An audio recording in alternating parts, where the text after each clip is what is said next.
Welcome to this training session on determining rivet hole size and amp. Rivet size.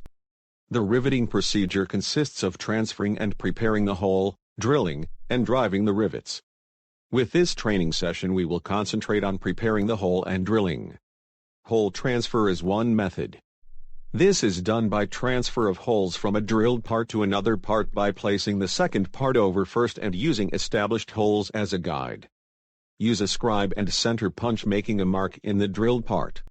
During hole preparation it is very important that the rivet hole be of the correct size and shape and free from burrs. A hole that is too small can compromise the protective coating of the rivet during the driving process. If the hole is too large, the rivet will not be snug and will not develop full strength when bucked. The latter will likely suffer structural failure.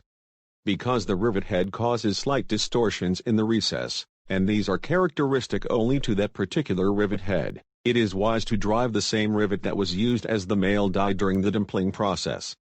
Do not substitute another rivet.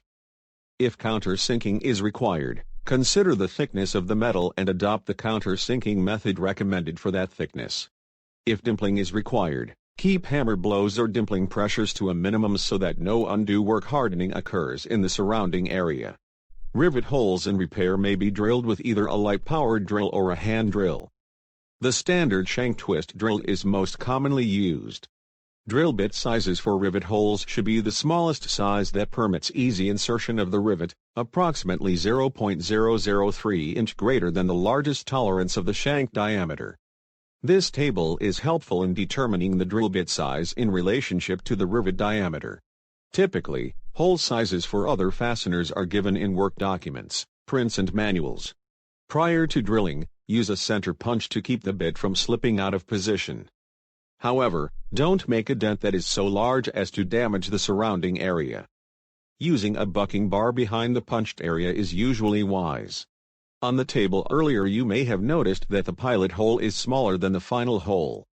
After you have made your pilot hole, use the final size bit to ream out the pilot hole.